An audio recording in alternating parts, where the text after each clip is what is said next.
அருட்பெருஞ்சோதி அருட்பெருஞ்சோதி தனிப்பெரும் கருணை அருட்பெருஞ்சோதி. எல்லா உயிர்களும் இன்புற்று வாழ்க, வள்ளல் மலரடி வாழ்க வாழ்க. பொல்லா விரதம் குவளை எல்லாம் ஓங்குக, நல்லோர் நினைத்த நலம் பெறுக, நன்றி நினைத்த எல்லோரும் வாழ்க இசைந்து. உலக மக்களே, அறிவார்ந்த அன்பர்களே, ஆண்மநேய ஒருமைப்பாடுடைய அன்பர்களே, வல்லப்பமான மக்களிய திருவருட்பாவில் 3ஆம் திருமுறையில் பதிகம் 12 காட்சி அற்புதம் இரங்கல் என்ற பதிகத்தில் இருக்கின்ற பாடலுடைய விளக்கங்களை பார்த்து கொண்டிருக்கிறோம். காட்சி அற்புதம் இரங்கல் மொத்தம் 10 பாடல்களை கொண்டது. ஒவ்வொரு பாடலிலும் நமது இறைவன் வல்லற்பமானவர்கள் எப்படியெல்லாம் சமயங்களிலும் மதங்களிலும் மார்க்கங்களையும் சார்ந்து கொண்டிருந்த பொழுது எப்படி இறைவனை உருவகப்படுத்தினார் என்பதையும், இறைவனை பார்க்க முடியாமல் எப்படி தவிக்கிறார் என்பதையும், இறைவன் காட்சி கொடுத்து மறைந்து விடுகிறார் என்ற மனநிலையை எப்படி இந்த பாடல்களிலே அருளியிருக்கிறார் என்பதையும் நாம் தொடர்ச்சியாக பார்த்து கொண்டிருக்கிறோம். அதற்கு முன்னாலே ஒரு சிறிய முன்னுரை. 3ஆம் திருமுறையிலே இதுவரைக்கும் நாம் பார்த்த பாடல்களுடைய சுருக்கம். அப்படி அந்த சுருக்கத்தை சொன்னால்தான் உங்களுக்கு பாடலுடைய விளக்கம் புரியும். அந்தந்த காலகட்டங்களில் எப்படி வள்ளல் பெருமான் இறைவனை பார்ப்பதற்கு முயற்சி செய்தார் என்பதையும், இந்த மண்ணுலகிற்கு எப்படி வருவிக்க உற்று மறைப்பு நிலையில் இருந்தார் என்பதையும், அருட்பெருஞ்சோதி ஆண்டவருடைய திருவிளையாடல் என்ன என்பதையும் உங்களுக்கு புரிய வைக்க முடியும். சமயங்களும் மதங்களும் மார்க்கங்களும் சூழ்ந்திருந்த காலகட்டங்களில் தனது மகனை, செல்வ பிள்ளையை ஒரு தாயின் வழியாக இந்த மண்ணுலகுக்கு வருவிக்க செய்தார் அருட்பெருஞ்சோதி ஆண்டவர். காரணம், சமயங்களும் மதங்களும் மார்க்கங்களும் சூழ்ந்திருந்த காலகட்டங்களில் இனிமேல் இந்த மார்க்கங்களெல்லாம் தேவையில்லை, இந்த சமயங்கள் தேவையில்லை, இந்த மதங்கள் தேவையில்லை, உலக மக்களுக்கு ஒரே மார்க்கம்தான் இருக்க வேண்டும் என்று நினைத்து சமரச சுத்த சன்மார்க்கத்தை உருவாக்கி அதை தன் பையனிடம் கொடுப்பதற்காகத்தான் தனது மகனை இந்த மண்ணிலுக்கு வருவிக்க செய்தார். இது அருட்பெருஞ்சோதி ஆண்டவருடைய திருவிளையாடல். அதன் பிறகு வல்லப்பமானவர்கள், நமது பிள்ளை பெருமானவர்கள் வருவிக்க உற்ற பிறகு 9 ஆண்டுகள் வரையிலும் தான் யார் என்ற தெரியாத நிலையில் இருந்து கொண்டிருந்தார். அதன் பிறகு 9ஆவது ஆண்டிலே அருட்பெருஞ்சோதி ஆண்டவர் வந்து ஆட்கொண்ட பிறகு ஆண்டு 6 ஆண்டு 3ஆவது ஆண்டிலே ஆட்கொண்ட அருள்கடலே என்று சொல்லுவார். 9ஆவது ஆண்டிலே ஆட்கொண்ட பிறகு இறைவனால் வருவிக்க உற்றவன் என்ற நிலை மட்டும் அவருக்கு தெரிகிறது. அதை வெளியே சொல்லவும் முடியாது, அது காலத்தின் கட்டாயம். வெளியே சொல்லவும் முடியாது. இறைவன் எப்படி அருளை கொடுக்கிறார் என்பதை இப்போ நம்ம பார்க்க போகிறோம். திருவொற்றிற்கு போயிட்டு இருக்கும்போது, திருவொற்றி வீதியிலே நிற்கும்போது இவரை பார்த்தவுடனே இவரை திரும்பி பார்க்காமல், தெருவழியாக திரும்பி பார்க்காமல் தியாகராஜ பெருமான் ஓடுவதும், காட்சி கொடுக்காமல் இருப்பதும், அதன் பிறகு நாரையையும் கிளிகளையும் தூது அனுப்பி எந்த பலனையும் கிடைக்கவில்லை. இறைவனுடைய அருளை பெறவே முடியவில்லை. காலங்கள் மாறுகின்றன. இந்த பதிகம் வரும்போது 12ஆவது பதிகத்திலே தன்னை தலைவியாகவும் இறைவனை தலைவனாகவும் உள்ளத்தை தோழியாகவும் வர்ணனை செய்து எப்படியெல்லாம் தன்னுடைய மனக்குமுறலை, மன துயரத்தை கூறுகிறார் என்பதை ஒவ்வொரு பாடலின் மூலம் நாம் பார்த்து கொண்டிருக்கிறோம். இதனால் உலக மக்களுக்கு தெரிவிப்பது அதனுடைய மைய கருத்து என்ன என்பதையும் பார்க்க போகிறோம். இப்போ இந்த பாடலுடைய பாடலை முதல்ல நல்லா கவனிங்க. பாடலுடைய பதவுரை பார்த்த பிறகு, இந்த பாடலுடைய விளக்கத்தை பார்த்த பிறகு, இந்த பாடலுக்கு ஏற்றபடி சமயங்களும் மதங்களும் மார்க்கங்களெல்லாம் ஒழித்துவிட்டு, அதையெல்லாம் நீக்கிவிட்டு சுத்த சன்மார்க்கத்தை பெற்ற பிறகு இறைவன் அருட்பெருஞ்சோதி ஆண்டவர் என்பதையும், அந்த இறைவன் வடலூரிலே சத்தியஞான சபையிலே இருந்து கொண்டிருக்கிறார் என்பதையும், அதன் பிறகு அந்த இறைவனிடம் எப்படி அருளை பெற்றுக்கொண்டார் என்பதையும், இதனால் உலக மக்களுக்கு என்ன தெரிவிக்கிறார் என்பதையும், இறுதியாக இவர் ஆண்டவர் எப்படி ஆனார் என்பதையும், இறைவன் நிலையை எப்படி அடைந்தார் என்பதையும் நாம் பார்க்க போகிறோம். நன்றாக கவனியுங்கள்.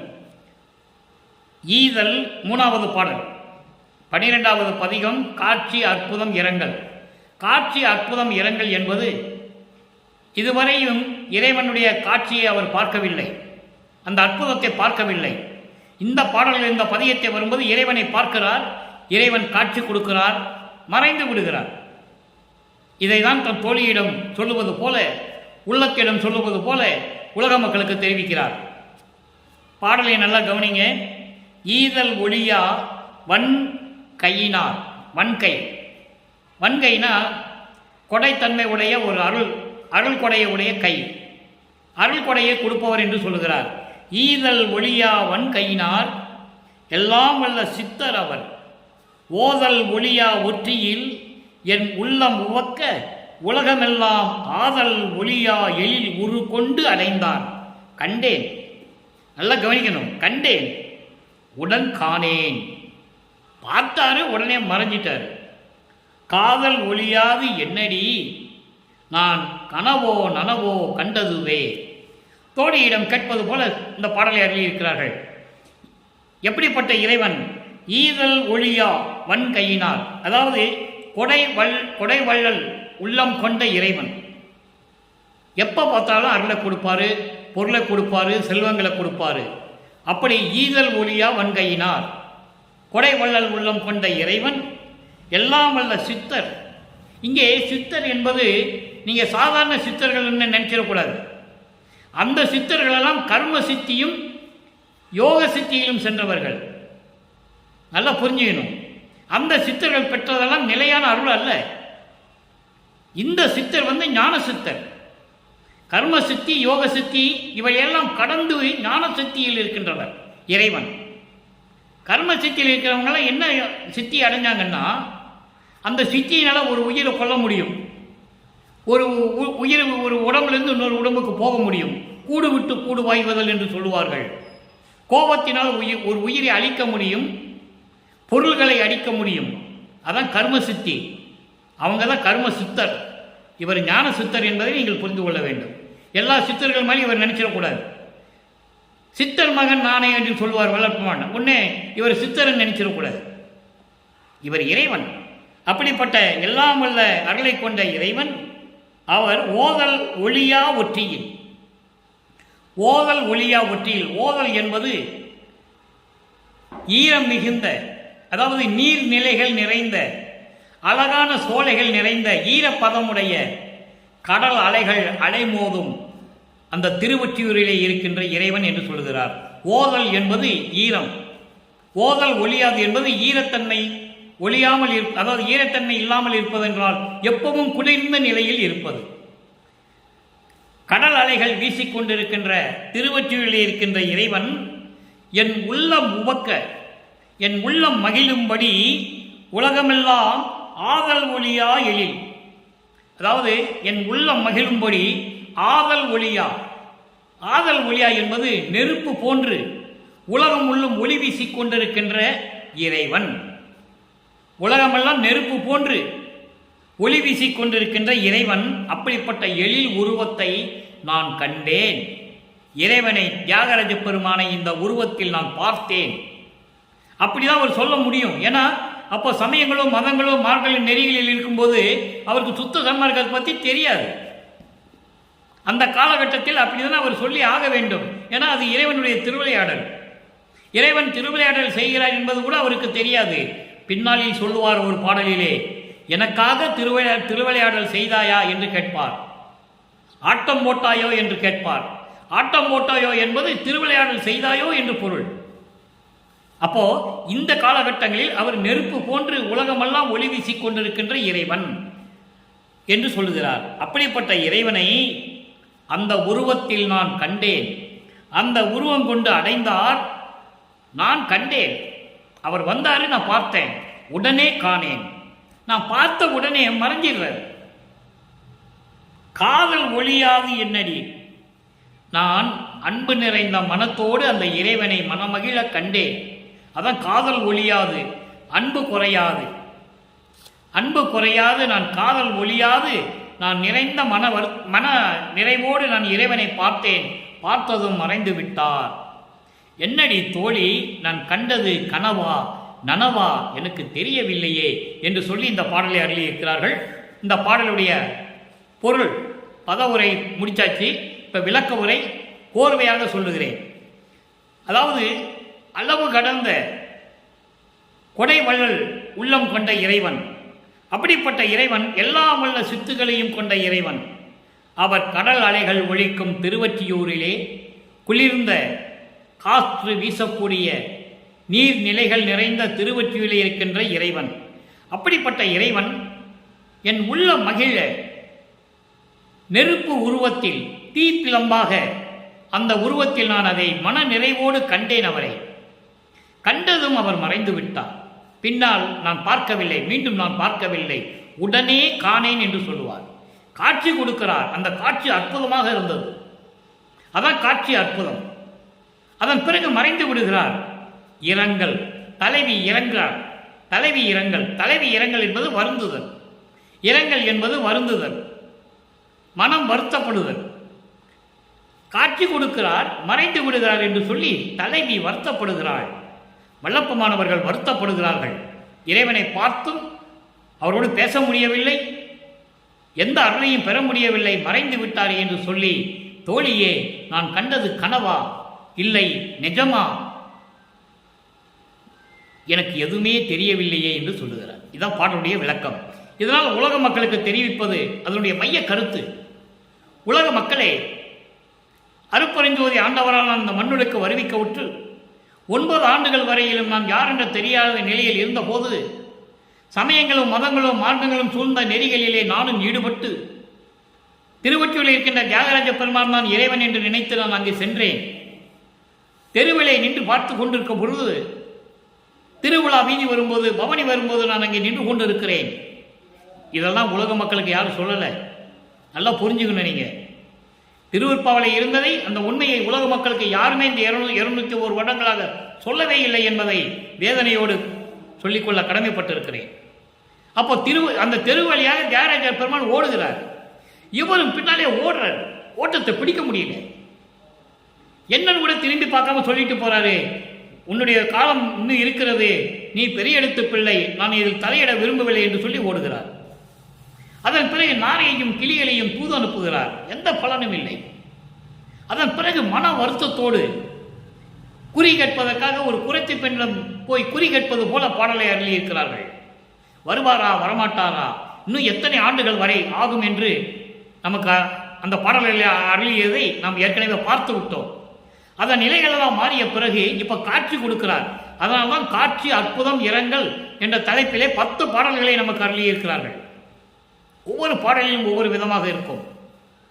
அப்போ காட்சி அற்புதம், ஐயோ மீண்டும் மறைந்து விட்டார் என்று சொல்லி தலைவி வருந்துகிறார். உலக மக்களுக்கு சொல்லுகிறார், நான் இப்படியெல்லாம் இறைவன் வந்து காட்சி கொடுத்தாரு, ஆனால் காட்சி கொடுத்தது மறைந்து விட்டார், நான் பார்த்ததை கனவா நனவா என்று தெரியவில்லை. உலக மக்களே, நான் என்ன செய்வது, மனம் துயரப்பட்டு கொண்டிருக்கிறேன், இந்த நிலையில் நான் இப்போது இருந்து கொண்டிருக்கிறேன் என்று சொல்லி உலக மக்களிடம் தெரிவிக்கிறார். இப்போ நிலைகள் மாறுகிறது, ஆண்டுகள் ஓடுகின்றன. சுத்த சன்மார்க்கத்தை பெறுகிறார் தந்தையிடமிருந்து. சுத்த சன்மார்க்கத்தை பெறுவது முன்னாலேயே ஏமசித்தியை பெற்றுக்கொண்டார். அது நம்ம 4ஆம் திருமுறையில் பார்க்க போகிறோம். 3ஆம் திருமுறை இந்த ஜனவரி ஃபுல்லாக ஓடும், முடித்த உடனே 4ஆம் திருமுறைக்கு தான் போக போகிறோம். முதலிலே ஏமசித்தியை பெறுகிறார் தந்தையிடமிருந்து. அதன் பிறகு சுத்த சன்மார்க்கத்தை பெற்றுக்கொண்டு சாகா கல்வியை கற்பதற்காக அங்கே சென்று விடுகிறார் சிவஞான வெளிக்கு. சிவஞான வெளி என்பதுதான் சிதம்பர வெளி, சிதம்பர வெளி என்பதுதான் வெட்ட வெளி. அங்கே போயிடுறார். அதுக்கப்புறம் திரும்பி மண்ணுலகத்திற்கு வந்து தத்துவங்களை கடக்கிறார். தத்துவங்களை கடந்து தான் அங்கே போகணும் மறுபடியும். அது அருட்பெருஞ்சோதி அட்டகத்திலே இருக்கு. தத்துவங்கள் அனைத்தையும் தனித்தனி கடந்தேன், தத்துவாதீத நிலையில் சித்தியில் முழுதும் தெரிந்தேன், அவை மேல் சிவநிலை தெரிந்திட சென்றேன். அப்படி ஒரு நொடி பொழுதில் அண்டங்களை கடந்து அங்கே இருப்பார் வல்லப்பமானவர்கள். அப்படி இறைநிலையில் உள்ளவர். அப்போ சுத்த சன்மார்க்கத்தை பெற்ற பிறகு இறைவனை எப்படி பார்த்தார், எங்கு பார்த்தார், பார்த்த பிறகு இறைவனிடம் எப்படி அருளை பெற்றுக் கொண்டார், அருளை பெற்றுக்கொண்ட பிறகு சுத்த சன்மார்க்கத்துடைய நிலையை உலக மக்களுக்கு எப்படி சொல்லுகிறார், அதன் பிறகு இறைவன் இவரோடு கலந்து எப்படி இறைவனாகிறார், அந்த நிலையை இப்போ நம்ம பார்க்க போகிறோம். இன்று பார்த்த காட்சி அற்புதம் இரங்கல் என்ற தலைப்பிலே இந்த பாடல் 3வது பாடலுக்கு இங்கே 6ஆம் திருமுறையிலே எந்தெந்த 3வது பாடலிலே விளக்கம் இருக்கிறது என்பதை பார்க்க போகிறோம். 6ஆம் திருமுறை 40வது பதிகம் கண்கொள்ளா காட்சி. அங்கே காட்சி அற்புதம் இரங்கல் பார்க்கிறாரு, காட்சி கொடுக்கிறாரு, மறைஞ்சிடுறாரு. இங்கே கண்கொள்ளா காட்சி. நட்டானை நட்டானை நட்ட என்னை நயந்து கொண்டே நம் மகன் நீ அஞ்சேல் என்று நவின்று என் சென்னி தொட்டானை. சென்னி என்பது தலை உச்சி, தலைமேல் தொட்டானை சத்தியம் செய்கிறார். எப்படி? நட்டானை. நட்டானை என்பது என் நட்புக்கு உரியவனை, என்னை ஆண்டு கொண்டவனை, நட்ட என்னை நயந்து கொண்டே, அன்போடு என்னை விரும்பியே, அன்போடு என்னை விரும்பி நீ என் மகன், நீ என்னுடைய மகன். அற்புதங்க. யாரும் இந்த மாதிரி நிலையெல்லாம் இந்த பிரபஞ்சத்தில் சொன்னதில்லை. இறைவனே மகனிடம் வந்து சொல்லுகிறார். எல்லா திருவிளையாடல் முடிந்த பிறகு மகனை சமயங்களிலும் மதங்களிலும் மார்க்கங்களில் இருக்க வச்சு அங்கிருந்து கொண்டு வராரு. ஏன்னா அங்கிருந்து வந்தால்தான் உலக மக்கள்கிட்ட இது பொய்ன்னு சொல்ல முடியும். அந்த நிலையை நீங்கள் புரிந்து கொள்ள வேண்டும். சும்மா அங்கே இருந்தாரு அவரும் பூசினாரு, திருநீர் பூசினாரு, உத்தரகச்சம் போட்டாரு, அதெல்லாம் சொல்லிக்கிட்டு இருக்கக்கூடாது. அதெல்லாம் முடிஞ்சு போச்சு. அதை தாண்டி தான் வந்துட்டாரு நேரா. அப்போ சுத்த சன்மார்க்கத்தை வந்த பிறகு மகனே நீ என் மகன், நீ அஞ்சாதே என்று சொல்லி என் தலை மீது சத்தியம் செய்தவனை, என் சென்னி தொட்டவனை, என் தலை மீது கை வைத்து சத்தியம் செய்தவனை. எப்படி சத்தியம் செய்கிறாரே? இனிமேல் உனக்கு எந்த துன்பம் இல்லை மகனே, எந்த துன்பமும் இல்லை, எல்லாம் கடந்து வந்து விட்டாய், நீ என் மகன் என்று சொல்லி என் தலை உச்சியை தொட்டு சத்தியம் செய்தவனை. அடுத்து பாரு, எட்டும் இரண்டும் சொல்லினானை. எட்டும் இரண்டும், எட்டு என்பது அகரம், இரண்டு என்பது உகரம். அகரம் என்பது ஆன்ம அறிவு, உகரம் என்பது ஜீவ அறிவு. ஆன்ம அறிவையும் ஜீவ அறிவையும் எனக்கு விளக்கி சொல்லியவனை. அப்படிப்பட்ட அருப்பெருஞ்சோதியை துன்பமெல்லாம் தொலைத்தானே. என்ன துன்பம்? நான் சமயங்களிலும் மதங்களிலும் மார்க்கங்களிலும் நெறிகளை பின்பற்றி கொண்டிருந்த போது நான் பட்ட மன கஷ்டம், மன துன்பங்கள், துயரங்கள் எல்லாவற்றையும் முழுவதுமாக நீக்கியவனை. அப்படிப்பட்ட அருப்பெருஞ்சோதியை சோர்ந்து தூங்க ஒட்டானை. அன்பர்களே, இந்த ஒரு வரிக்கு மட்டும் எத்தனை மணி நேரம் கூட விளக்க சொல்லலாம். சோர்ந்து தூங்க ஒட்டானை, என்னுடைய சோம்பலையும் என்னுடைய தூக்கத்தையும் நிறுத்தியவனை. தூக்கம் என்னை சேராமல் செய்தவனை. ஏனால் தூங்காமல் இறைவனுக்கு தூக்கம் இல்லை என்பதை நீங்கள் புரிந்து கொள்ள வேண்டும். இறைவனுக்கு தூக்கம் இல்லை. அதான் இங்க சொல்றாரு, சோர்ந்து தூங்க ஒட்டானை, என்னை தூங்க விடாமல் நிறுத்தியவனை. அப்படிப்பட்ட இறைவனை, அருப்பெருஞ்சோதியை மெய்யறிவே உருவாய். மெய்யறிவு, மெய்யறிவு என்பது பிரணவதேகத்துக்குரியது. நல்லா புரிஞ்சுக்கணும். அறிவு, அறிவு தேகம் என்பது சுத்த தேகம், மெய்யறிவு தேகம் என்பது பிரணவ தேகம், அருள் அறிவு என்பது மெஞ்ஞான அறிவு உள்ளது ஞான தேகம். அப்படி அந்த உருவாய் என்னுள் உற்றானை, பிரணவ தேகமாக இருந்து அதை என் தேகத்தோடு என் உள்ளத்திலே சேர்ந்து கலந்து கொண்டவனை, உணர்ந்தாருக்கும் உணர்ந்து கொள்ள எட்டானை. நல்லா கவனிக்கணும். உணர்ந்தாருக்கும் உணர்ந்து கொள்ள எட்டானை. இறைவன் இந்த மண்ணுலகிலே பிறந்து தவம் இருந்து சைவ நெறியிலே இருந்து கொண்டு சமயங்களையும் மதங்களையும் மார்க்கங்களையும் பற்றி கொண்டு இருந்தவர்கள் ஞானத்தை மட்டும் பெற்றார்கள். அப்படி உணர்ந்து ஞானத்தை பெற்றவர்கள் கூட இறைவன் நிலையை உணர்ந்து கொள்ள முடியாத இறைவனை நல்லா கவனிக்கும் நண்பர்களே. ஞானம் பெற்றார்கள், இறைவனை வணங்கி தவம் இருந்து சைவ நெறியில் இருந்து கொண்டு சைவ நெறியை பரப்பி ஞானத்தை பெற்றார்கள். ஏன் நால்வர்களை சொல்லலாம். திருநாவுக்கரசர், திருஞான சம்பந்தர், சுந்தரர், மாணிக்கவாசகர், வாதவூரான், எல்லாரையும் சொல்லலாம். ஆனால் ஞானத்தை பெற்றார்கள். அவர்களும் இறைவனுடைய உண்மையான நிலையை உணர்ந்து கொள்ள முடியாத அளவிற்கு எட்டிய நிலையில், எட்டாத நிலையில் இருக்கின்ற இறைவன். நந்தனாரை சொல்லலாம், அவங்கள ஞானம் பெற்றவர்கள் தான். பட்டினத்தாரை சொல்லலாம், இவங்கெல்லாம் ஞானம் பெற்றவர்கள் தான், இல்லை என்று சொல்லவே முடியாது. இவங்கெல்லாம் ஐம்பூதங்களோடு ஒன்றியமானவர்கள், ஐக்கியமானவர்கள். அப்படிப்பட்டவர்கள் கூட இறைவனுடைய உண்மையான நிலையை பார்க்க முடியவில்லை. அதான் எட்டானை, எட்டாத முடிய நிலையில் இருக்கின்ற இறைவனை என் அளவில் எட்டினானை.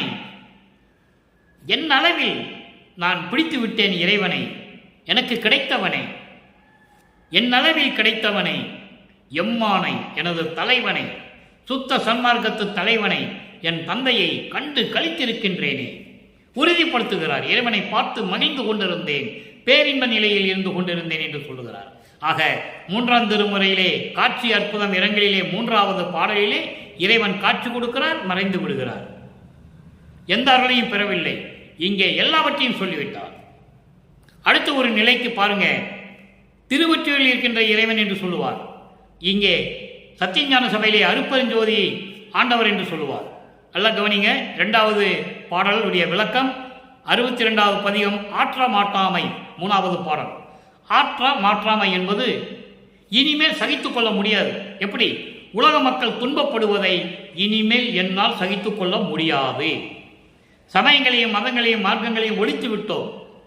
இனிமேலும் உலக மக்கள் இதிலே ஈடுபட்டு கொண்டு துன்பப்படக்கூடாது, அதை என்னால் சகித்துக் கொள்ள முடியாது என்று சொல்லி தன் தந்தையிடம் சொல்லுகிறார். நல்ல கவனிங்க. கண்ணார் அமுதக் கடலே, கண்ணுக்கு அழகான குளிர்ந்த அமுதக் கடலே, இறைவனே, என் கண்ணே, கண் உள் கருமணியே, அந்த கண்ணுக்குள் இருக்கின்ற கருமணி போன்ற இறைவனே, தன்னார் மதியே. தன்னார் மதி என்பது அதாவது சாந்தமான அறிவு உடையவன், குளிர்ந்த அறிவு உடையவன். தன்னார் என்பது குளிர்ந்த என்று பொருள், மதியே என்றால் அறிவு. அப்படிப்பட்ட அறிவு உடைய இறைவனே, கதிர் பரப்பி தலைத்த சுடரே, கதிர் பரப்பி தலைத்த சுடரே, பிரபஞ்சம் முழுவதும் ஒளியை பரப்பி விளங்கி கொண்டிருக்கின்ற அருட்பெருஞ்சோதியே. அதான் அதுக்கப்புறம் தனி கனலே என்று சொல்லுவார். அருட்பெருஞ்சோதியை தனி கனலே, கனல் போன்று, அதாவது நெருப்பு போன்று, தீ போன்று ஒப்பற்ற நிலையில் இருக்கின்ற அருட்பெருஞ்சோதி ஆண்டவரே. அதுக்கடுத்து சொல்லுவார், என்னாவது அறிய பெரிய அண்டமெல்லாம் நிறைந்த அருட்ஜோதி.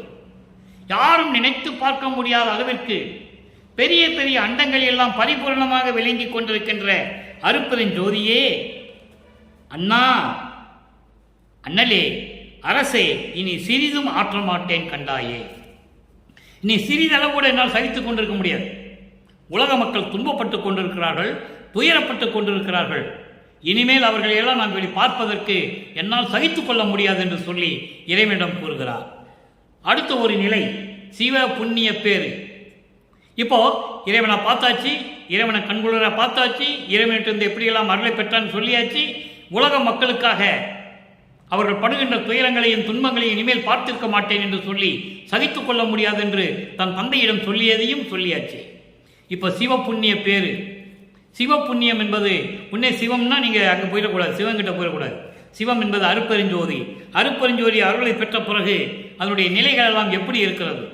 3வது பாடல் காட்சி அற்புதம் இரங்கல் என்ற பதிகத்தில் இருக்கின்ற 3வது பாடலுக்கு இங்கே ஒரு விளக்கம் இருக்கிறது. சாதிகளிலும் மதங்களிலும் சமயங்களிலும் எப்படியெல்லாம் இந்த உலக மக்கள் தெரிந்து கொண்டிருக்கிறார்கள், என்ன நிலை என்றே தெரியாமல் தெரிந்து கொண்டிருக்கிறார்கள் என்பதை விளக்கி அதுக்கப்புறம் எப்படியெல்லாம் அருளை பெற்றுக்கொண்டார் என்பதை சொல்லுகிறார். நல்லா கவனிங்க. குலத்திலே, குலம் என்ன மதனே தெரியாது, சமய குழியிலே, நரக குழியிலே குமைந்து வீண் பொழுது நிலத்திலே போக்கி மயங்கி ஏமாந்து நிற்கின்றார் உலக மக்கள். அதாவது மதங்களிலும் சமய குழின்னு சொல்ற, உடைந்த சமய குழின்னு சொல்லுவாரு எங்க ஞானசரியிலே. வெறிக்கும் சமய குழின்னு சொல்லுவாரு, கொடிப்பாட்டில் சொல்லுவாரு. சமய குழி என்று சொல்லுவார். சாக்கடை, பாதாள குழி, அதை விழுந்துட்டா திரும்பி வர முடியாது. அதனால மதங்களிலும் சமய குழியிலும் நரக குழியிலே, இப்படிப்பட்ட நரக குழியிலே குமைந்து வாடி வதங்கி இந்த மண்ணுலகிலே வீண் பொழுதை போக்கிக் கொண்டு மயங்கி ஏமாந்து நின்று கொண்டிருக்கிறார்கள் உலக மக்கள். எவ்வளவு அற்புதமா சொல்றாரு பாருங்க. உலக மக்கள் இப்படியெல்லாம் இருக்கிறாங்க. சமயங்களிலும் மதங்களிலும் நரக குழியில் இருக்கிற மாதிரி, சாக்கடை குழியில் இருக்கிற மாதிரி இருந்து கொண்டு அதிலே வாடி வதங்கி இந்த மண்ணுலகிலே வீண் பொழுதை போக்கிக் கொண்டு மயங்கி ஏமாந்து நிற்கின்றார்கள் உலக மக்கள். அப்படியெல்லாம் அவர்கள் நின்று கொண்டிருக்க, இதை ஏன் சொல்றாரு? இவர் சமயங்களிலும் மதங்களிலும் மார்க்கங்களில் இருக்கும்போது கண்ட உண்மை. அதனால்தான் இருக்க வச்சாரு அவங்க அப்பா அருட்பெருஞ்சோதி. இது தந்தையுடைய திருவிளையாடல், அதை நீங்க நல்லா புரிஞ்சுக்கணும். அப்ப அங்க இருக்கும்போது பார்த்த உண்மையை இங்க சொல்றாரு. உலக மக்கள் இப்படியெல்லாம் நின்றுகிட்டு இருந்தாங்க, இவங்க எல்லாரும் இப்படி நின்று கொண்டு நிற்க நான் உவந்து வளத்திலே நினது வசத்திலே நின்றேன். எவ்வளவு அற்புதமா சொல்ற பாருங்க. உலக மக்கள் நான் சமயங்களிலும் மதங்களிலும் மார்களிலும் இருக்கும்போது உலக மக்கள் இப்படி தான் இருந்தாங்க. ஆனால் நான் மட்டும் உனது வளத்திலே உனது அருள் வல்லமையால் உனது பக்கத்திலே நின் வசத்திலே நின்றேன், உன் வசத்திலே நின் வசத்திலே நின்றேன், உன் பக்கத்திலே இருந்தேன், உன் கட்டுப்பாட்டில் இருந்தேன். அப்படி இருந்ததனால் மகிழ்ந்து என் உள்ளம் என்னும் பலத்திலே நின்றாய், என் உள்ளத்திலே வந்து நின்று கொண்டாய், அம்பலத்திலே நின்று கொண்டாய் என் உள்ளத்திலே என்று சொல்லுவார். அதனால்தான் இன்னொரு பாடலிலே சொல்லுவார், என்னுள் சபையை கண்டனன் என்று சொல்லுவார். அந்த ஒரு வார்த்தைக்கு இவ்வளவு விளக்கங்கள் தர்றாரு. எப்படி? நான் இப்படியெல்லாம் அவங்க எல்லாம் உலக மக்கள் இருக்கும்போது நான் மட்டும் ஒரு அருள் வல்லவத்தாலே ஒரு வலிமையினால் உறுதியுடன் உன் பக்கத்தில் நின்றேன். அப்ப நீ என்ன பண்ண? மகிழ்ந்து அம்பலத்தில் நின்றாய், என் உள்ளம் என்னும் அம்பலத்தில் நின்றாய். அதை தான் சொல்லுவார், என்னுள் சபையை கண்டனன் என்று சொல்லுவார். அற்புதமான பாடலாம் இருக்கு. அப்போ என் உள்ளத்தில் நின்றாய், எனக்கு இது போதும், பண்ணிய தவம் பலித்ததே. நான் பல யுகங்களிலே இருந்து கொண்டிருந்தேன். கிரேதயுகம், துவாரயுகம், கலியுகம், இப்படி ஒவ்வொரு யுகத்திலையும் நான் பண்ணிய தவம் பலித்தது. என்ன தவம்? கடலுக்கடியில் போனாரா? காட்டுக்குள்ளே போனாரா? மலைக்கடியில் போனாரா? கோவைக்குள்ள போனாரா? இல்லை உட்கார்ந்து உடம்பு முழுவதும் புத்து மண் அளவு வரைக்கும் தவம் இருந்தாரா? இல்லை. சதா நேரமும் இறைவனை பற்றி நினைத்து கொண்டிருந்தார், உயிர்களுடைய நிலையை பற்றி நினைந்து கொண்டிருந்தார், ஆண்மநேய ஒருமைப்பாட்டோடு இருந்து கொண்டிருந்தார். அதனால் அந்த தவம் எல்லாம் எனக்கு பலித்து விட்டது என்று உலக மக்களிடம் சொல்லுகிறார். உலக மக்களை அழைக்கிறார். இதெல்லாம் சொல்லி, நீங்க வாங்க, நீங்கள்லாம் இப்படி இருந்தீங்க, நான் மட்டும் என்ன பண்ணேன்? அவருடைய பக்கத்தில் நின்னேன், அதனால எனக்கு இது கிடைச்சதுன்னு சொல்றேன். அடுத்து பாருங்க, அடுத்த ஒரு பாடலுக்கு விளக்கம். 3ஆம் திருமுறையுடைய அடுத்த பாடலுக்கு ஒரு விளக்கம், ஒரு நிலைக்கு உலக மக்களுக்கு என்ன சொல்றார்? உலக மக்களுக்கு என்ன சொல்றாரு? 104வது பதிகம் 3வது பாடல். உலகிற்கு உய்வகை கூறல். உலக மக்களை அழைத்து அவர்கள் எப்படி மேம்படைய வேண்டும், அவர்களுடைய நிலை என்ன, இப்போது எப்படி இருக்காங்க, அதை திருத்தி சுத்த சன்மார்க்கத்துக்கு கொண்டு வந்து அவங்களுடைய நிலையை உயர்த்த வேண்டும். அப்படி சொல்றாரு. உலக மக்களை கூப்பிடுறாரு. நல்லா கவனிங்க. ஆயாமையாலே நீர் ஆதி அனாதி ஆகிய ஜோதியை அறிந்து கொள்கில்லீர் இல்லீர் அப்படின்னு பொருள். அதாவது ஆயாமையாலே நீர் என்றால் உலக மக்களை சொல்றார்.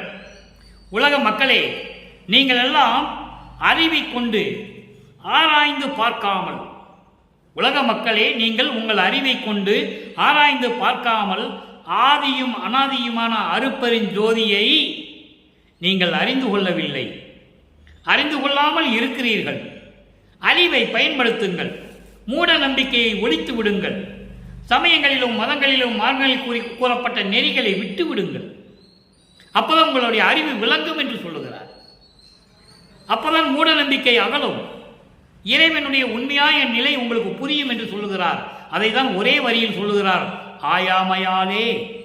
ஆயாமையாலே என்பது ஆராய்ந்து பார்க்காமலே. உலக மக்கள் உங்கள் அறிவை கொண்டு ஆராய்ந்து பார்க்காமல் ஆதி அனாதியான ஆதியும் அந்தமெல்லாம் தோன்றிய அருப்பறிஞது என்று சொல்லுவார். அதான் இங்கே சொல்லுவார். முதலும் முடிவும் இல்லாமல் இருக்கின்ற அருப்பெருஞ்சோதியை நீங்கள் அறிந்து கொள்ள இயலவில்லை, அறிந்து கொள்ள மாட்டீர்கள், அந்த நிலையில் இருந்து கொண்டிருக்கிறீர்கள். அடுத்து சொல்றார் பாருங்க. மாயாமை பிறவாமை வழி ஒன்று உணரி.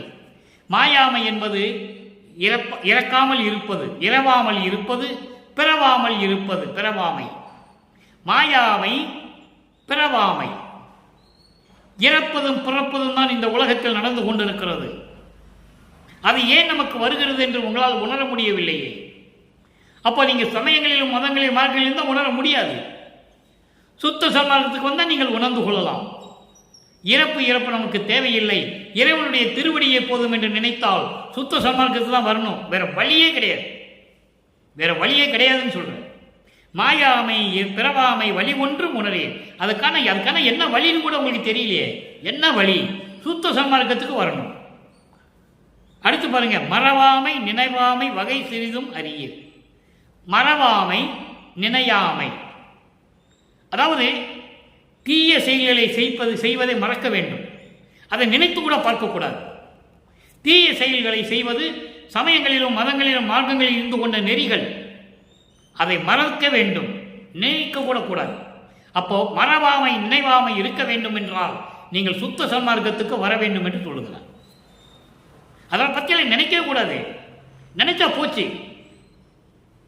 கெட்டதுதான் செய்யணும், கெட்டதுதான் பேசணும். இது தேவையில்லை. எந்த சமயத்திலையும் எந்த மதங்களிலும் மார்க்கங்களிலும் கொலையும் புலையும் தவிர்த்து இருக்க வேண்டும் என்று சொன்னார்கள். சொன்னதே இல்லை. அதை தான் சொல்லுகிறார். மறவாமை நினையாமை வகை சிறிதும் அறிய. அது நமக்கு எந்த விதத்திலும் நினைவில் கூட வரக்கூடாது, வரவே கூடாது. தீவைகளை செய்ய வேண்டும் என்றதை நினைக்கவே கூடாது. அந்த மாதிரி நிலையை நீங்கள் அறிந்து கொள்ளாமல் இருக்கிறீர்கள் உலக மக்களே. காயாமை பழுக்கின்ற கருத்தையும் கருதி, காயாமல் பழுக்கின்ற, காயாமல் பழுக்கின்ற என்பது நல்லா கவனிக்கணும். அதாவது உலகியல் விளக்கம் என்னவென்றால், ஒரு மரத்தில் காய் இருக்கு, அது பிஞ்சில பழுத்து போகும், பிஞ்சில போயிடும், அதை வெம்பி போகும்னு சொல்லுவாங்க. அப்படி ஒரு மரத்தில் காய்க்காம பழம் பழுக்குமா? நல்லா கவனிக்கணும். காய்ச்சாதானே பழம் பழுக்கும். அதே மாதிரி காயாமல் பழுக்கின்ற பழம் எது? சிந்திக்கணும். மரத்தில் காய் பழுத்தா சில இது பிஞ்சில வெம்பி போகும், அப்புறம் காய் முத்தி பழமாகும். காயாமல் பழுக்கின்ற அப்படி என்றால் துன்பப்படாமல் கிடைக்கின்ற உள்ளத்தையும் நீங்கள் பெற வேண்டும் என்று நினைக்கவில்லையே உலக மக்களே. துன்பப்படாமல் உங்கள் உள்ளத்திலே இனிமை வர வேண்டும், அதாவது இன்பம் வர வேண்டும், நீங்கள் பேரின்பமாக இருக்க வேண்டும். அப்படிப்பட்ட ஒரு எண்ணத்தை நீங்கள் நினைக்கவே இல்லையே, உங்கள் உள்ளத்தில் நினைக்கவே இல்லையே உலக மக்களே. கண்மூடி திரிகின்றீர். கண்மூடி திரிகின்றீர் என்பது எதுவுமே தெரியாமல் அறியாமையில் இருந்து கொண்டிருக்கிறீர்கள். கண்ணை மூடிட்டா போனால் பள்ளத்தில் தான் விழுகணும், இல்லை பாலும் கிணத்துல விழுகணும். தண்ணி இருக்கிற கிணத்துல விழுந்தாவது நீந்திட்டு வந்துடலாம். பாலும் கிணத்துல விழுந்தா என்ன ஆகுறது? அதான் சொல்றாரு, கண்மூடி திரிகின்றீர். ஒன்றும் தெரியாம அறியாமையில் மூட நம்பிக்கை பழக்க வழக்கங்களில் சமயங்களிலும் மதங்களிலும் மார்க்கங்களில் ஈடுபட்டு கொண்டு திரிந்து கொண்டிருக்கிறீர்கள் உலக மக்களே. கனிவோடும் இறப்போருக்கு ஈயாமை ஒன்றையே இன்துணை என்பீர். எப்படி சொல்றாரு பாருங்க. இரக்கத்தோடு தயவோடையும் கருணையோடையும் இறப்போருக்கு, ஏழை எளியவர்களுக்கு, பிச்சை எடுக்கிறவர்களுக்கு கொடுக்கக்கூடாது என்ற ஒரு கொள்கையை வைத்துக் கொண்டிருக்கிறீர்கள். அதுதான் உங்களுக்கு துணை என்று நினைத்துக் கொண்டிருக்கிறீர்கள். அது தவறு உலக மக்களே என்று சொல்லுகிறார். அப்போ உயிர்களிடையே தயவோடையும் கருணையோடையும் இருக்க வேண்டும். இறப்போருக்கு ஈதல் வேண்டும். ஏழை எளியவர்களுக்கு, வறுமையில் இருக்கின்றவர்களுக்கு, இறப்போருக்கு, பிச்சை எடுக்கிறவர்களுக்கு கொடுக்க வேண்டும். அதுதான் உங்களுக்கு துணை என்று சொல்லுகிறார். அதை தான் ஜீவகாரணிய ஒழுக்கத்திலே கொண்டு வந்து வைத்தார். பசியை போக்க வேண்டும். அதான் பரஜீவகாரணியம் என்று சொன்னார். பசியையும் கொலையையும் தவிர்ப்பது பரஜீவகாரணியம், மீதியெல்லாம் அபரஜீவகாரணியம். நல்லா கவனிச்சிக்கணும். அப்போ பசியை தீர்க்க வேண்டும் என்று சொல்லுகிறார். இதையெல்லாம் உலக மக்களை நீங்கள் அறிந்து கொள்ளாமல் இருக்கிறீர்களே. எத்துணை கொள்கின்றீர்? உங்களுக்கு எதுதான் துணை என்று நீங்கள் நினைத்துக் கொண்டிருக்கிறீர்கள்? உங்களுக்கு எதுதான் துணை என்று நினைத்துக் கொண்டிருக்கிறீர்கள்? பித்துலகிறே. அறியாமையில் இருக்கின்ற உலக மக்களே, நான் சொல்லுவதை கேளுங்கள். இப்படியெல்லாம் இருக்க வேண்டாம். பிறப்பு இறப்பு உங்களுக்கு தேவையா? துன்பப்படுகின்ற உள்ளம் உங்களுக்கு தேவையா? இதெல்லாம் தேவையா உங்களுக்கு உலக மக்களே? உங்கள் உள்ளம் மகிழ வேண்டாமா? உங்கள் வாழ்க்கை மேன்மடைய வேண்டாமா? உய்ய வேண்டாமா? நீங்கள் வாருங்கள். அறியாமையில் தெரிந்து கொண்டிருக்கின்ற உலக மக்களே, சுத்த சன்மார்க்கத்திற்கு வாருங்கள். அருப்பெருஞ்சோதியை பற்றி கொள்ளுங்கள். உங்களுக்கு இறப்பு இல்லை, பிறப்பு இல்லை என்று சொல்லுகிறார். அடுத்து இறுதியாக ஒரே ஒரு விளக்கம். 147வது பதிகம் அனுபவ மாலை. அனுபவ மாலையிலே 3வது பாடல். ஏன் இந்த பாடலை அந்த பாடலுக்கு நமது இறைவன் ஒப்பிடுகிறார் என்றால், அன்பர்களே, நான் ஒப்பிடவில்லை, நான் சொல்லவில்லை, இறைவன் சொல்லுகிறான், சொல்லுகிறேன். அதுதான் எனது கடமை. இந்த வள்ளலார் ஒளியினை கடமையாக தான். இறைவன் என்ன சொல்கிறாரோ அதை நான் சொல்லிடுவேன். எல்லாமே திருவருட்பால் இருக்கின்ற உண்மைகள். அங்கே 3வது திருமுறையிலே 12வது பதிகத்தில் இருக்கின்ற காட்சி அற்புதம் இரங்கல்ல 3வது பாடல். தலைவி தோழியிடம் சொல்லுவாள், இறைவனுடைய காட்சி அற்புதமாக இருந்தது, இருந்து என்ன பிரயோஜனம், ஒரு பலனும் இல்லை, மறைந்து விட்டார் என்று சொல்லி தலைவி வருந்துவது போல அந்த பாடலை அருளியிருக்கிறார்கள். இங்கே தலைவி தோழியிடம் என்ன சொல்லுகிறார்? நல்லா கவனிக்கணும். சுத்த சன்மார்க்கத்தை பெற்ற பிறகு உலக மக்களுக்கு என்ன தெரிவிக்கிறார்? எல்லாம் செய்வல்ல துறை, எல்லாம் செய்வல்ல துறை என்னை மனம் புரிந்தார். அங்கே ஏங்குவார், இறைவன் வரலையே, சுகத்தை கொடுக்கலையே, இப்போ வருவாரா வரமாட்டாருன்னு தெரியலையே, இப்படியெல்லாம் ஏங்குவார். இங்க என்ன சொல்றாரு? எல்லாம் வல்ல துறை என்னை மனம் புரிந்தார். இங்க ஏன் மனம் புரிந்தார்னு நீங்க கவனிக்கணும். தன்னை பெண்ணாக உருவப்படுத்துகிறார். தன்னை தலைவியாகவும் இறைவனை தலைவனாகவும் உருவகப்படுத்தியதால் மனம் புரிந்தார் என்று சொல்லுகிறார். உலக மக்களுக்கு என்ன தெரிவிக்கிறார்? எல்லா அருள் வல்லமையும் கொண்ட என் துறை, எனது தந்தை அருட்பெருஞ்சோதி ஆண்டவர் என்னை ஆட்கொண்டார், முழுமையாக ஆட்கொண்டார், அதான் மனம் புரிந்தார் என்று சொல்லுகிறார். எவ்வுலகில் யார் எனக்கு ஈடு உரை நீ தோழி? இறைவனை என்னை மணந்து கொண்டான், இறைவனை என்னை ஆட்கொண்டான், யார் இந்த உலகில் எனக்கு ஈடு இணை இருக்கிறார்கள்? தோழி நீ தான் சொல்ல பார்க்கலாம். தோழி என்பது உள்ளம், உள்ளத்திடம் சொல்லுகிறார். உள்ளத்திடம் சொல்லுவது போல உலக மக்களுக்கு சொல்லுகிறார். உலக மக்களே, எல்லா அருள் வலிமை பெற்ற இறைவன் அருட்பெருஞ்சோதி ஆண்டவர் எனது தந்தை என்னை ஆட்கொண்டார், என்னோடு கலந்து கொண்டார், எனக்கு ஈடு இணை யார் இந்த உலகில்? உலக மக்களே சொல்லுங்கள் பார்க்கலாம் என்று சொல்லி இந்த பாடலை நாம் கருளியிருக்கிறார்கள். அதான் சொல்லுவார் ஒரு பாடலிலே, செத்து செத்து பிறக்கும் தேவர்கள் என் முன் வழியிலர் என்று சொல்லுவார். தேவர்களிலும் சரி, பதத்தலைவர்கள் பிரம்மன் திருமால் யாராக இருந்தாலும் சரி, அவன் பிறக்க வேண்டும், பிறந்த பிறகு அவன் இறக்க வேண்டும். ஏன்னா அடுத்த அவதாரத்துக்கு போகணும், அடுத்த நிலைக்கு அவன் போகணும். அப்போ பிறந்து சாக வேண்டும். மாலும் துஞ்சுவான் மலரவன் இறப்பான், மற்ற வானவர் முற்றிலும் அழிவர். தெளிவா சொல்லுவார். இவர்களெல்லாம் என் முள் வழியிலர், எனக்கு ஈடு இணை ஈடு யாருமே இல்லை என்று சொல்லுவார். உடனே அற்புதஞான மகன் கிட்ட கேட்பாரு, மகனே போற பார்க்க பார்த்தா என்ன மறந்துடுவோம் பொழுதுன்னு சொல்லுவார்.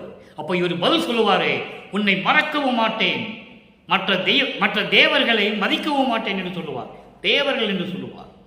மறந்தும் என்ற நாவால் உரைக்கவும் மாட்டேன் சிறு தெய்வ நாமங்களை. எப்படி சொல்றாரு பாருங்க. அதான் இங்க சொல்றாரு, அதான் ஒரே வரியில் இங்க சொல்றாரு, எவ்வுலகில் யார் எனக்கு ஈடு உரை நீ தோழி? நீ சொல்லு உள்ளமே, தோழியே நீ சொல்லு, உலக மக்களே நீங்க சொல்லுங்க, இப்படியெல்லாம் இறைவன் என்னை ஆட்கொண்டார், எனக்கு ஈடு இல்லை யார் இந்த உலகில் என்று சொல்லுகிறார். அடுத்து 2 வரி பாருங்க. நல்லாய் நீ கூற்றுடையார் இந்திரர் மாமுனிவர் நான்முகர் நாரணர் எல்லாம் வான்முகராய் நின்று. இந்த 2 வரிக்கு சொல்றேன் பாருங்க. நல்லாய், நல்லாய் என்றால் என் அருமையான தோழியே, உள்ளமே, உலக மக்களே, இப்படியெல்லாம் நீங்க உடனே மைண்ட்ல வந்துடணும், மூளையில. தோழியிடம் சொல்லுவது போல உலக மக்களுக்கு சொல்லுகிறார், உள்ளத்திடம் சொல்லுகிறார், உள்ளத்திடம் சொல்லுவது போல உலக மக்களுக்கு சொல்லுகிறார். அதை நீங்க நல்லா புரிஞ்சுக்கணும். என்னடா தலைவி என்றாரு, தலைவன் என்றாரு, தோழி என்றாரு, உள்ளம் என்றாரு, அதெல்லாம் நீங்க குழப்பமே அடையக்கூடாது. அனுபவமாலை தன் பெற்ற அனுபவத்தை ஒரு உள்ளத்திடம் தோழியிடம் சொல்லுவது போல, ஒரு பெண் சொல்லுவது போல உலக மக்களுக்கு சொல்லுகிறார். அதான் உண்மை. அப்படிப்பட்ட நல்ல உள்ளம் கொண்ட, இங்க நல்லாயின்னு சொல்றாரு தோழியை, நல்ல உள்ளம் கொண்ட உலக மக்களே, மீக்கூற்றுடையார். மீக்கூற்றுடையார் என்பது தேவர்கள், அதாவது மிகுந்த உயர்ந்த நிலையில் இருக்கின்றவர்கள்.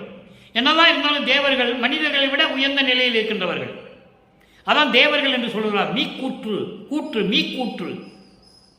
மீக்கூற்று என்பது உயர்ந்த நிலையில் இருக்கின்ற தேவர்கள், இந்திரன், மாமுனிவர்கள், ரிஷிகள், பிரம்மன், நாரணன், திருமால் எல்லாம் வான்முகராய் நின்றே, வானத்தில் நின்று கொண்டு, அந்தரத்தில் நின்று கொண்டு, பல்லாரில் இவள் புரிந்த பெருந்தவத்தை நம்மால் பகர்வது அரிது என்கின்றார். நல்லா கவனிக்க நண்பர்களே, இந்த மாதிரி பாடல் விளக்கலாம் உங்களுக்கு கிடைக்காது. இந்த மாதிரி இறைவன்கிட்ட இருந்து பெற்றதையெல்லாம் யாரும் சொல்ல முடியாது. அதோட முடிஞ்சு போச்சு, அவ்வளவுதான். என்ன சொல்றார் பாருங்க, இப்படியெல்லாம் நான் இருந்து கொண்டிருக்கிறேன், எனக்கு ஈடு இணை யாரும் இல்லை, என் முன்னால் யாரும் வந்து நிற்க முடியாது. அப்படிப்பட்ட நான் தேவர்கள், இந்திரன், ரிஷிகள், முனிவர்கள் யாராக இருந்தாலும் சரி, பிரம்மன், திருமால் போன்றவர்கள் எல்லாருமே வானத்தில் நின்று கொண்டு சொல்லுகிறார்கள், விண்ணுலகத்தில் நின்று கொண்டு சொல்லுகிறார்கள், வான்முகராய் நின்றே அங்கே இருந்து கொண்டு சொல்லுகிறார்கள், பல யுகங்களிலே இவர் செய்த தவம் யார் செய்தார்கள் சொல்ல முடியாது, அப்படிப்பட்ட வல்லமையில் இருந்து கொண்டிருக்கிறார் என்று சொல்லுகிறார்கள். அதான் சொல்றாரு, பல்லாரில் இவள் புரிந்த இவர் வந்து தன்னை பெண்ணாக உருவப்படுத்தியதனால் அவர்கள் இவள் என்று சொல்லுகிறார்கள் என்று சொல்லுவது போல அருகிலே இருக்கிறார். அதை நீங்கள் நல்லா புரிஞ்சுக்கணும். பல யுகங்களிலே கிரேதயுகம், திரேதயுகம், துவார யுகம், கலியுகம், இந்த 4 யுகங்களிலுமே கலியுகம் முடிந்து விட்டது. 1900 ஆண்டிலே கலியுகம் முடிந்து விட்டது என்பதை நமது இறைவனை சொல்கிறார், படைத்த இறைவனை சொல்லுகிறார். கலியுகம் முடிந்து விட்டது, நீங்கள் ஒளி யுகத்தில் இருந்து கொண்டிருக்கிறீர்கள். ஒளி யுகம், அருப்பெருஞ்சோதி ஒளி யுகத்தில் இருந்து கொண்டிருக்கிறீர்கள். சுத்த சன்மார்க்க காலத்தில் இருந்து கொண்டிருக்கிறீர்கள். இந்த யுகத்திற்கு அழிவே இல்லை, வயது கிடையாது. ஒவ்வொரு யுகத்துக்கும் வயது உண்டு, இந்த யுகத்துக்கு வயதே கிடையாது. இனிமேல் எந்த யுகத்திலையும் எதுவுமே கிடையாது.